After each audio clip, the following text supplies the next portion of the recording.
the President of the United States Thank you. and the Prime Minister of the State of Israel.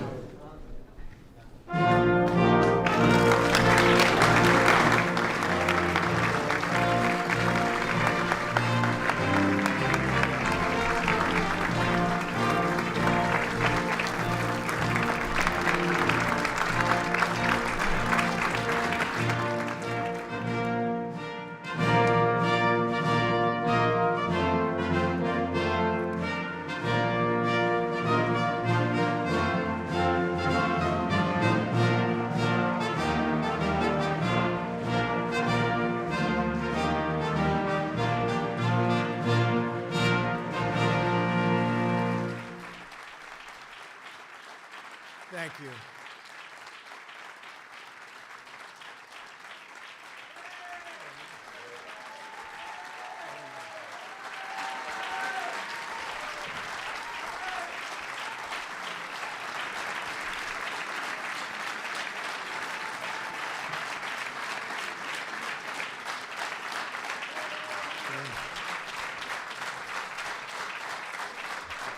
Thank you very much. Thank you.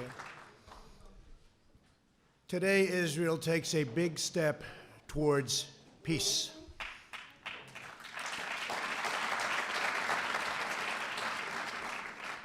Young people across the Middle East are ready for a more hopeful future, and governments throughout the region are realizing that terrorism and Islamic extremism are everyone's common enemy.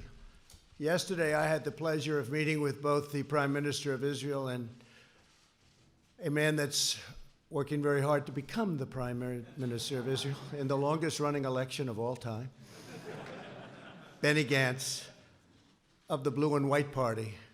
And both leaders joined me to express their support for this effort, proving that the state of Israel looking for peace and that peace transcends politics. By any measure, unmeasurable, that's what they want.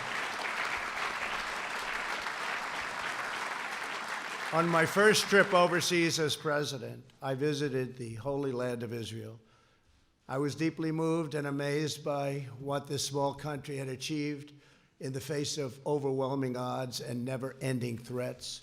The state of Israel comprises only a minuscule amount of land in the Middle East, and yet it has become a thriving center of democracy, innovation, culture, and commerce. Israel is a light unto the world. The hearts and history of our people are woven together. The land of Israel is an ancient home, a sacred place of worship, and a solemn promise to the Jewish people that we will never again repeat history's darkest hour.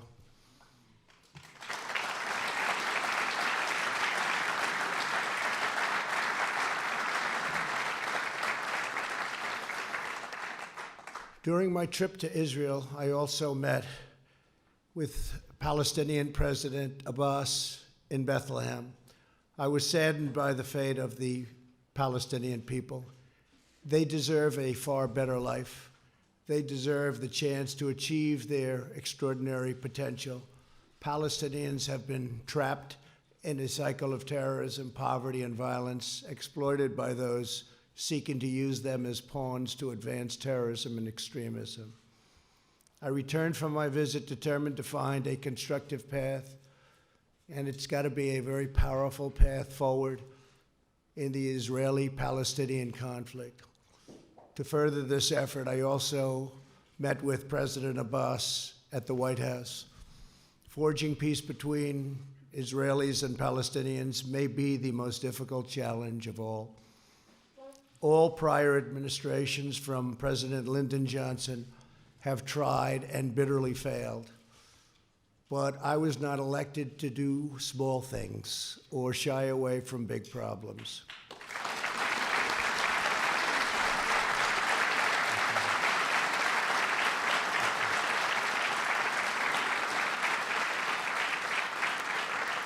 It's been a long and very arduous process to arrive at this moment. On Sunday, I delivered to Prime Minister Netanyahu my vision for peace, prosperity, and a brighter future for the Israelis and Palestinians. This vision for peace is fundamentally different from past proposals. In the past, even the most well-intentioned plans were light on factual details and heavy on conceptual frameworks. By contrast, our plan is 80 pages and is the most detailed proposal ever put forward by far.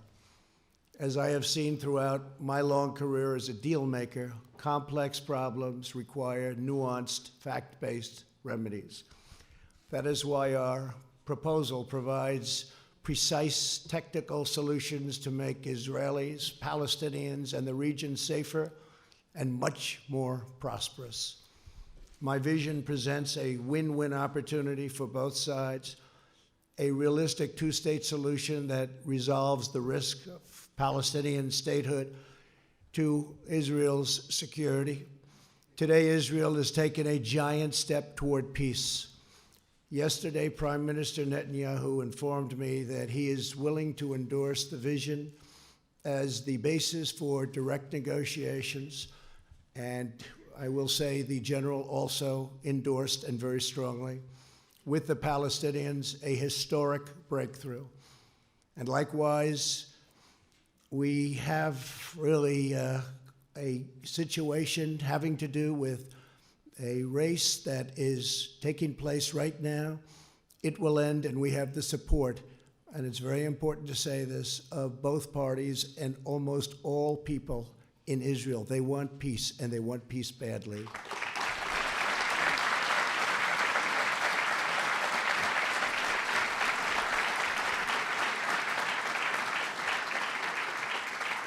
This is the first time Israel has authorized the release of a conceptual map illustrating the territorial compromises it's willing to make for the cause of peace, and they've gone a long way. This is an unprecedented and highly significant development. Mr. Prime Minister, thank you for having the courage to take this bold step forward.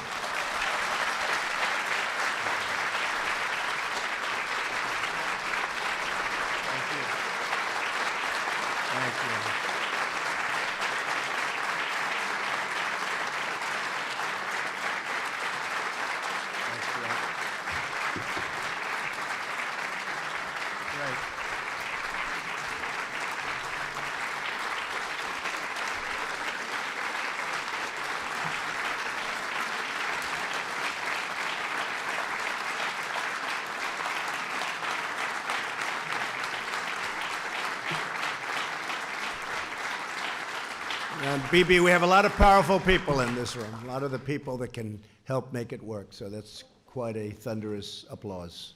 Thank you very much. Thank you.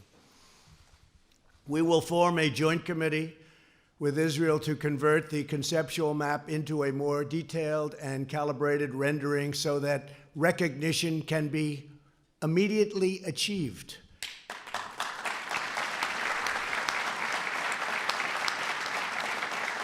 We will also work to create a contiguous territory within the future Palestinian state for when the conditions for statehood are met, including the firm rejection of terrorism.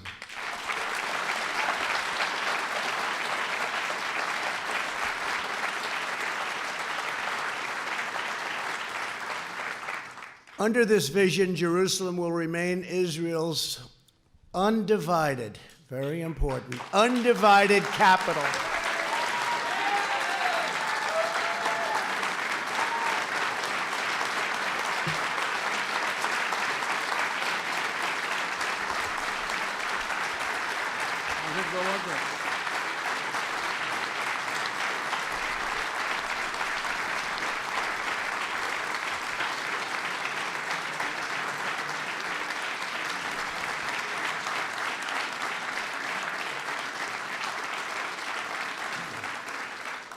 But that's no big deal, because I've already done that for you, right? We've already done that, but that's okay. It's going to remain that way. And the United States will recognize Israeli sovereignty over the territory that my vision provides to be part of the state of Israel. Very important. And crucially, the proposed transition to a two-state solution will present no incremental security risk to the state of Israel whatsoever. We will not allow a return to the days of bloodshed, bus bombings, nightclub attacks, and relentless terror. Won't be allowed. Peace requires compromise, but we will never ask Israel to compromise its security. Can't do that.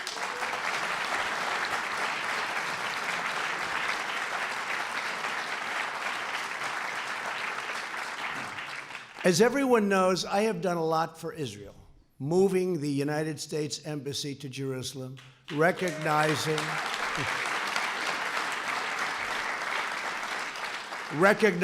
the Golan Heights,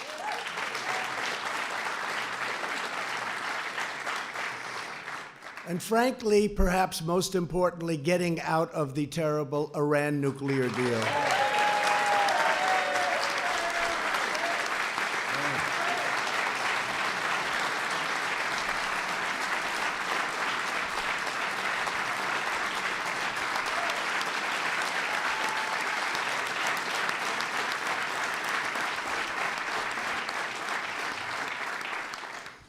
There's a lot of spirit in this room.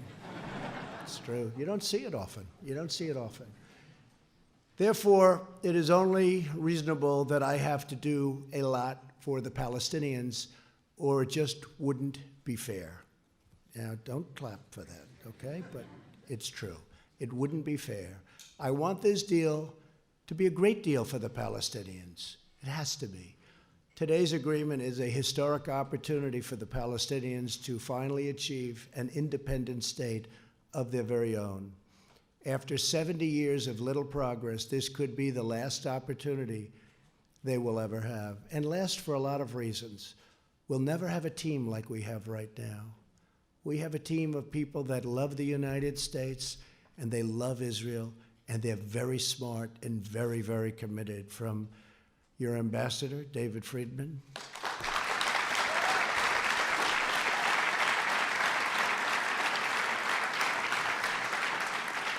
to Jason and Avi and Jared,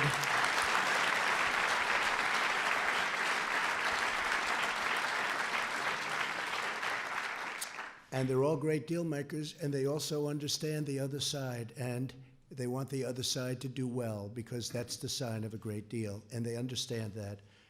And I just appreciate all of the hard work you put in, and so many of your other friends, and of course our great Secretary of State, Mike Pompeo. Whoa.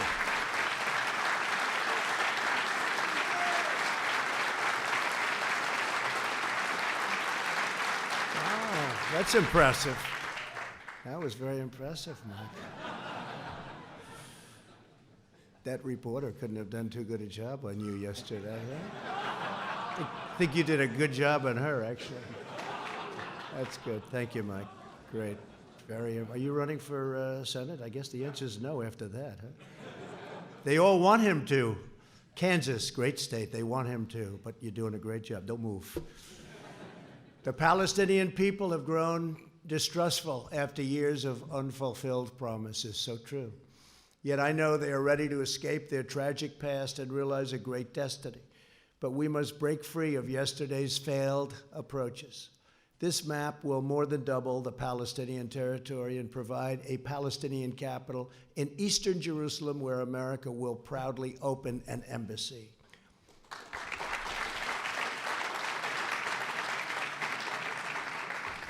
No Palestinians or Israelis will be uprooted from their homes.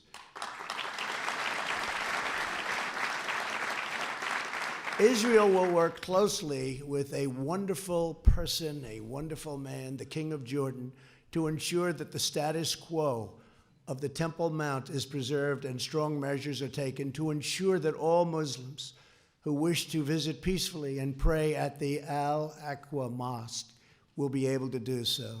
This is a major statement. This is of major importance. And at the same time, our vision will deliver massive commercial investment of $50 billion into the new Palestinian state. You have many, many countries that want to partake in this. and many of them are surrounding. They all want this to happen. Virtually every one of them want this to happen, and I think, Bibi, you know that very well. You're going to have tremendous support from your neighbors and beyond your neighbors. Over the next 10 years, if executed well, 1 million great new Palestinian jobs will be created. Their poverty rate will be cut in half, and their poverty rate is unacceptable now and only getting worse. Their GDP will double and triple, and much-needed hope, joy, opportunity, and prosperity will finally arrive for the Palestinian people. Our vision will end the cycle of Palestinian dependency upon charity and foreign aid. They will be doing phenomenally all by themselves. They are a very, very capable people.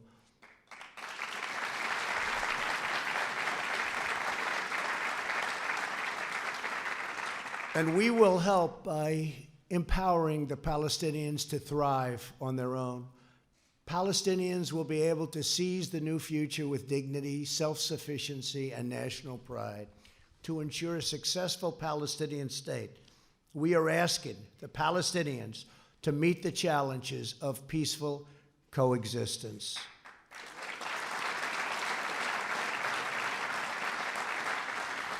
This includes adopting basic laws enshrining human rights, protecting against financial and political corruption, stopping the malign activities of Hamas, Islamic Jihad, and other enemies of peace, ending the incitement of hatred against Israel, so important, and permanently halting the financial compensation to terrorists.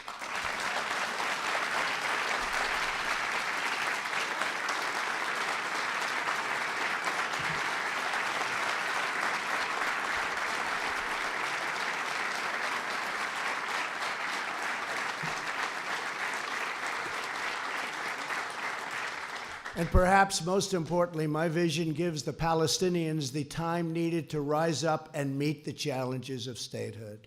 I sent a letter today to President Abbas. I explained to him that the territory allocated for his new state will remain open and undeveloped for a period of 4 years. During this time, Palestinians can use all appropriate deliberation to study the deal, negotiate with Israel, achieve the criteria for statehood, and become a truly independent and wonderful state. President Abbas, I want you to know that if you choose the path to peace, America and many other countries, we will be there.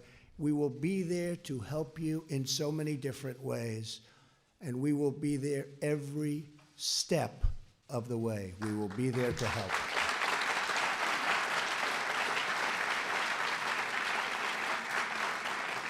In other words, for the first time in many, many decades, I can say, it will work. It's going to work. If they do this, it will work.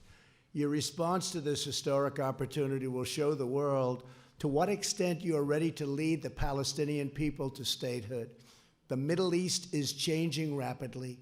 On my first trip aboard as president, I traveled to Saudi Arabia to discuss our shared priorities with the 54 leaders of the Muslim and Arab countries. I made clear that all civilized nations share the same goals, stamping out extremism, creating opportunity for the region's youth, and we have to take care of the region's youth.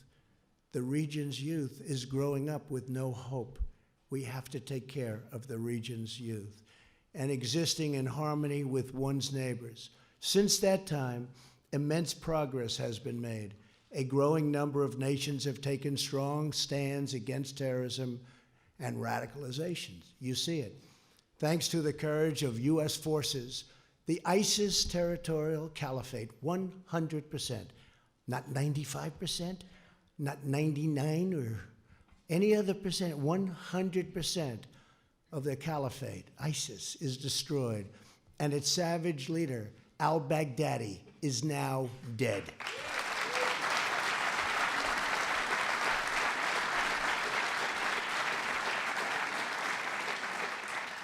And I want to thank, we have some of our great senators and congressmen and women here, and I want to thank you all for the tremendous help. Thank you very much, Jim, Ted, everybody, Steve.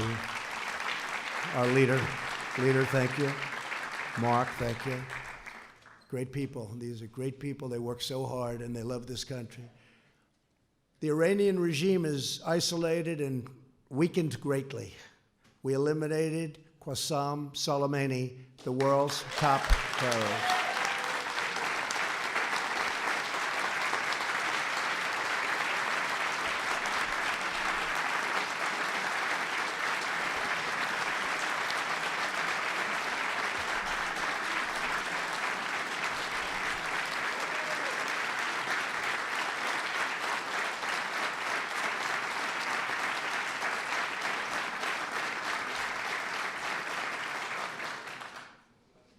And as you know, he was with the head of Hezbollah. I don't think they were up to anything good. I don't think so. He ran an organization called Jerusalem Liberation Forces and used his hatred, total severe hatred of Israel, as a rallying cry to divert attention from the incompetence and shortcomings of his government. He falsely promoted the sinister notion that a free Jerusalem, we must really be at war with Israel. So to have it free, we have to be at war with Israel. And he said it very, very powerfully. In fact, it's been in this false war that Israel, really, the enemies of peace, have used it. They just used it as an excuse to divide and totally oppress the Middle East. In truth, Jerusalem is liberated.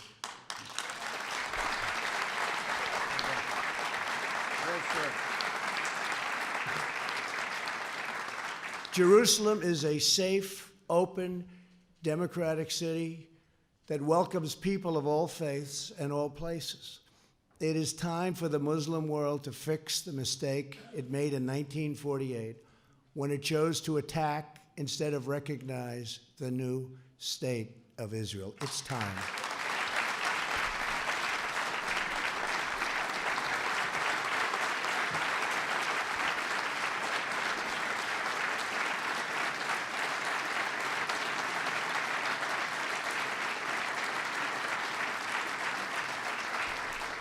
Since then, the amount of needless bloodshed and all squandered opportunities, so many squandered opportunities in the name of senseless causes, is beyond measure. The Palestinians have been the primary pawn in this regional adventurism, and it's time for this sad chapter in history to end quickly, end now. It's never too late for courageous leaders to set a new course, to pursue what is right, to change the future only for the better. America is prepared to work with all parties on our vision. So many other countries are willing, ready, and able to work with us. I've spoken to many of them. I cannot believe the amount of support this morning has. I cannot believe it. I have been called by leaders, Boris called, so many called, and they're all saying whatever we can do to help. They all want to see it happen.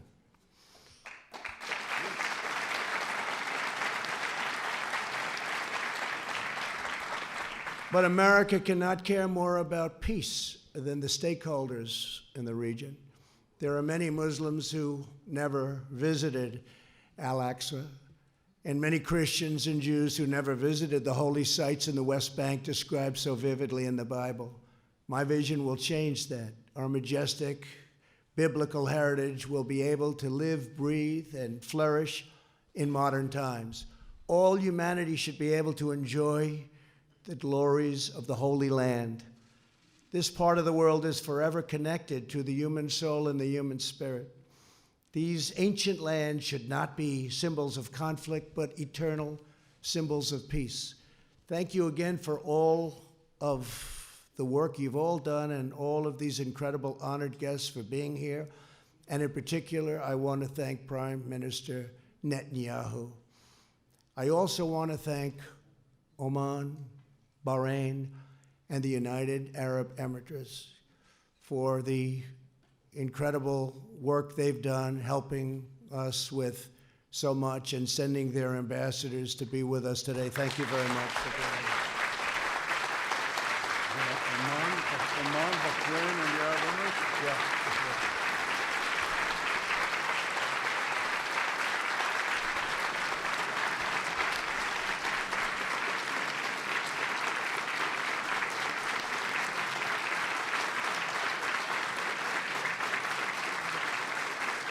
Thank you very much.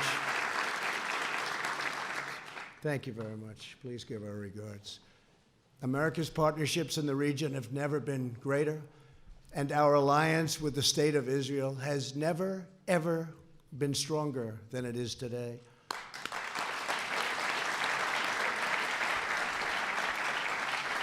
Together, we can bring about a new dawn in the Middle East. And I would now, again, just like to thank everybody and a very special group of people, an incredible group of people. So many have been with us on this journey right from the beginning, and we're getting there. They say it's the toughest deal ever to make. In business, when I have a tough deal, people would say, this is tougher than the Israelis and the Palestinians. They used it as an excuse, meaning that was always the standard. Actually, there's nothing tougher than this one, but we have to get it done. We have an obligation to humanity to get it done.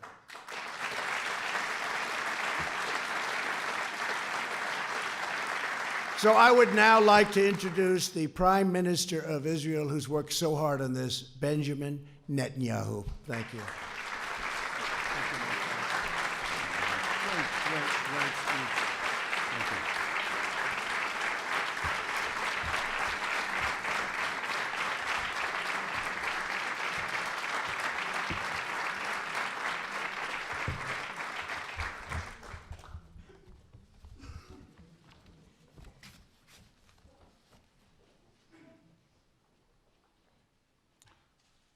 In the Middle East, we drink water before a long voyage.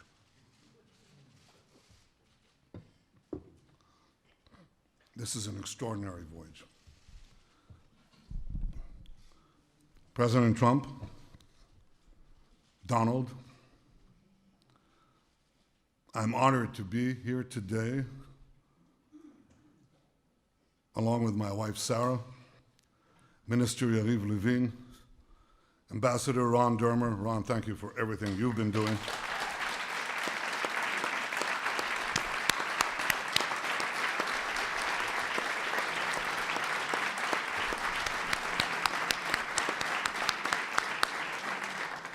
National Security Advisor Meir Ben Shabbat, thank you too, Mayor. And our entire delegation. We are honored to be here with you, Mr. President, with Secretary of State Mike Pompeo. We applaud you, Mike. Secretary of the Treasury Steve Mnuchin, National Security Advisor Robert O'Brien, America's UN Ambassador Kelly Craft, Jared Kushner and Ivanka, it's good to see you both.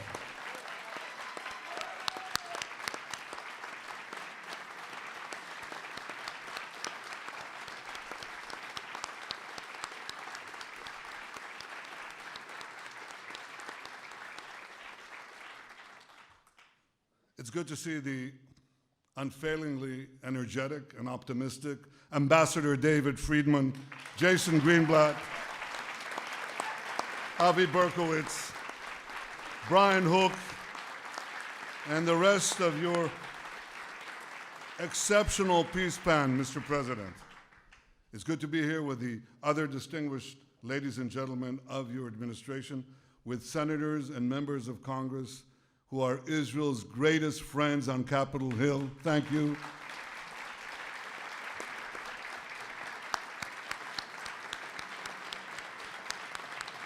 Thank you.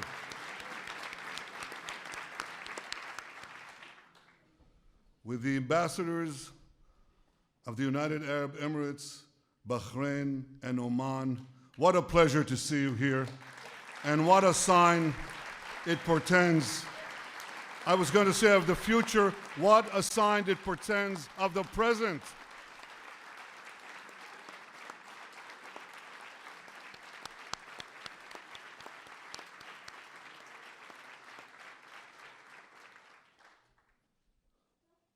to all of you and to the many other distinguished guests who are here today, this is a historic day. And it recalls another historic day. We remember May 14th, 1948, because on that day, President Truman became the first world leader to recognize the state of Israel after our first Prime Minister, David Ben-Gurion, declared our independence. That day chartered a brilliant future.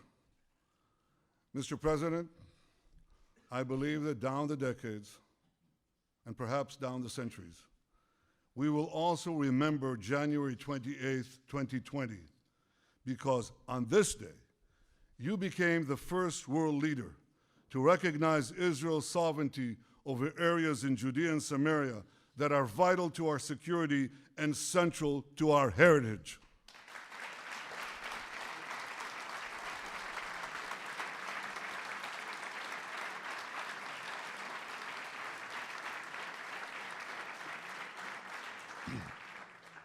And on this day, you too have charted a brilliant future for Israelis, Palestinians, and the region by presenting a realistic path to a durable peace.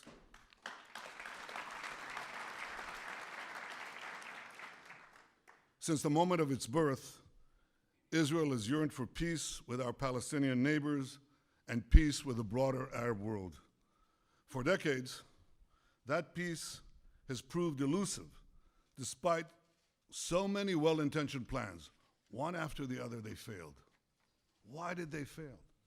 They failed because they did not strike the right balance between Israel's vital security and national interests and the Palestinians' aspirations for self-determination. Too many plans tried to pressure Israel to withdraw from vital territory like the Jordan Valley. But you, Mr. President, you recognized that Israel must have sovereignty in the Jordan Valley and in other strategic areas of Judea and Samaria. Rather than pay easy lip service to Israel's security and simply shut your eyes, hope for the best, you recognize that Israel must have sovereignty in places that enable Israel to defend itself by itself.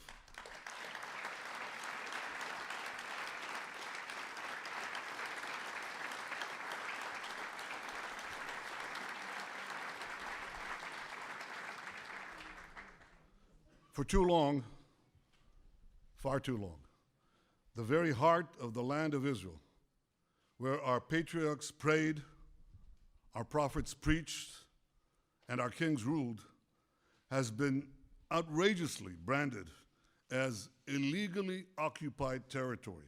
Well, today, Mr. President, you are puncturing this big lie.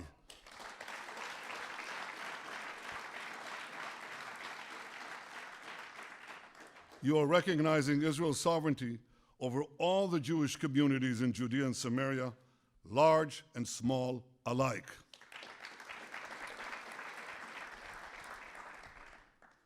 These, as the distinguished pastors who are here know very well, these are places inscribed in the pages of the Bible. These are places carved into the bedrock of our common civilization. The sacred tomb in Hebron, where the fathers and mothers of the Jewish people are buried. Bet El, where Jacob dreamed of a ladder ascending to the heavens. Shiloh, where the Ark of the Covenant that held the 10 Commandments for centuries. That's what happened in Shiloh.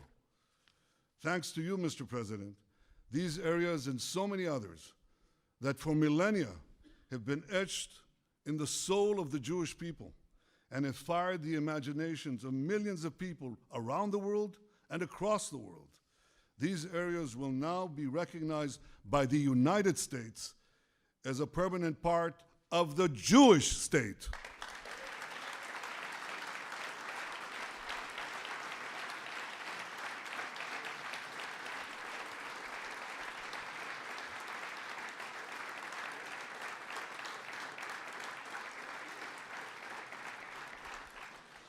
Mr. President, because of this historic recognition, and because I believe your peace plan strikes the right balance where other plans have failed, I've agreed to negotiate peace with the Palestinians on the basis of your peace plan.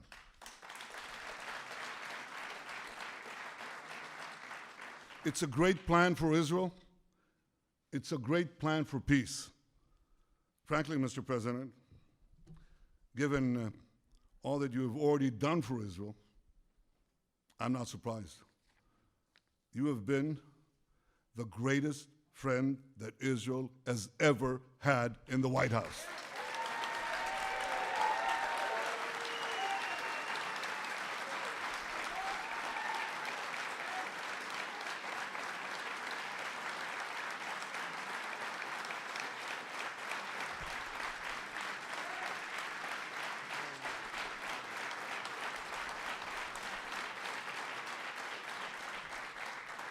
Frankly, though we've had some great, outstanding friends in these halls, it's not even close.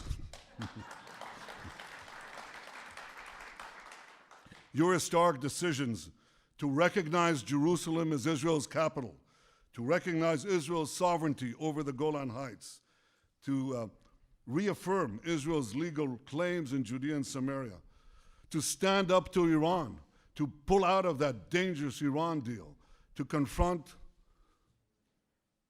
is not the word, to eliminate Qasem Soleimani, to support and encourage unbelievable cooperation between Israel and the United States in the military and strategic and intelligence fields. All this bear testament to the friendship and depth of your leadership and commitment to Israel. From our very first meeting here in the White House 3 years ago, you repeatedly made clear your commitment to help Israel achieve peace with the Palestinians and peace with the rest of the Arab world.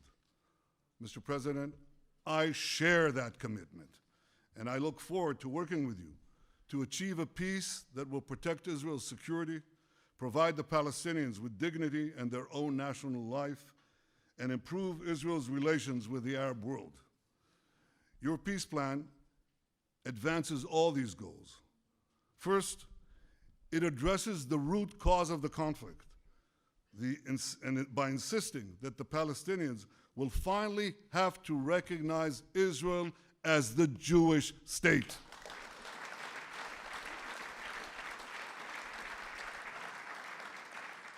Second, it stipulates that Israel will retain security control in the entire area west of the Jordan River, thereby giving Israel a permanent eastern border to defend ourselves across our longest border. This is something we've longed to have. We now have such a recognized boundary. Third, your plan calls for Hamas to be disarmed and for Gaza to be demilitarized.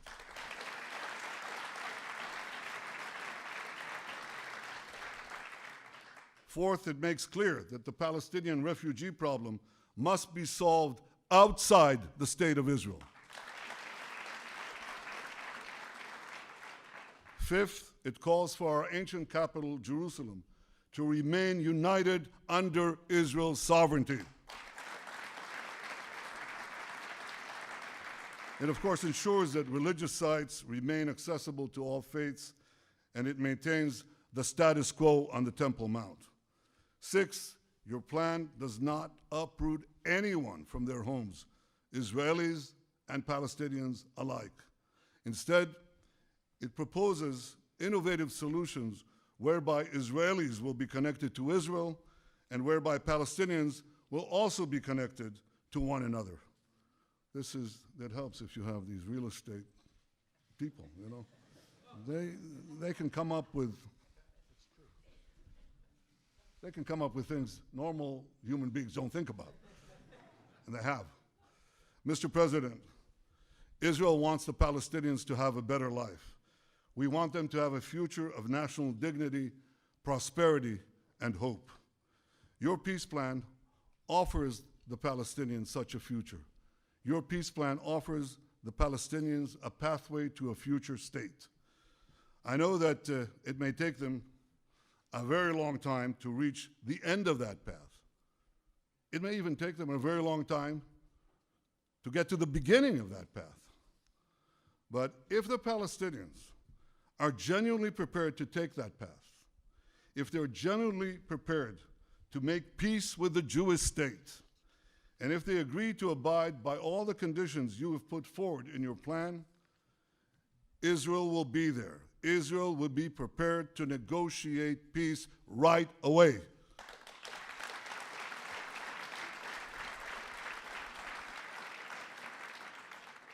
Regardless of the Palestinian decision, Israel will preserve the path of peace in the coming years. For at least 4 years, Israel will maintain the status quo in areas that your plan does not designate as being part of Israel in the future. At the same time, Israel will apply its laws to the Jordan Valley, to all the Jewish communities in Judea and Samaria, and to other areas that your plan designates as part of Israel, and which the United States has agreed to recognize as part of Israel.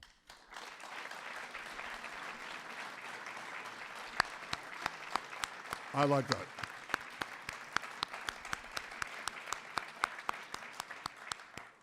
This decision will protect Israel's security, ensure Israel's national interests, and leave open the possibility of a political settlement with the Palestinians in the coming years. Mr. President, I hope the Palestinians embrace your vision of peace. Embrace the plan that you and your team and us worked so hard to achieve. I hope that they seize the opportunity offered by your sweeping economic plan. I've read it. It takes enormous talent to reject $50 billion worth of investment. I know what that does to an economy. I know what it will do to Palestinian lives. I know what it will do to the youth of the region. I hope that the Palestinians embrace this and build with Israel a future of prosperity and peace. I also hope that our other Arab neighbors embrace your vision and forge a path of reconciliation with Israel that can create for all of us a brilliant future. Mr. President, I want to congratulate your fantastic team, there's no other word, your fantastic peace team for all their work. Jason Greenblatt,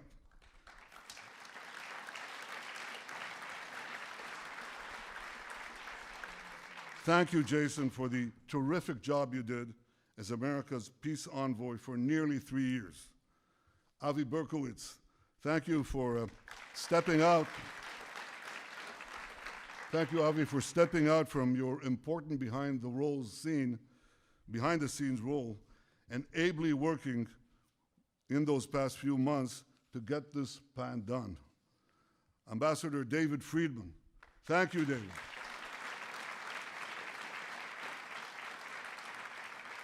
Thank you for your essential contribution to this effort and for the terrific job you do every day to strengthen the great alliance between Israel and America.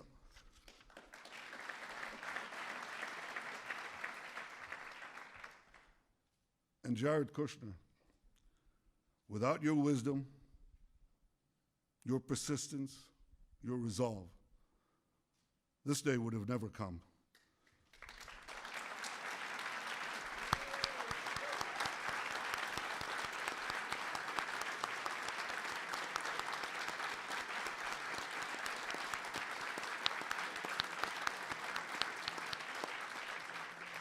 I know how much the Jewish future means to you and to your family. Well, Jared, today you have helped secure that future. The Jewish state owes you, and it owes President Trump, an eternal debt of gratitude.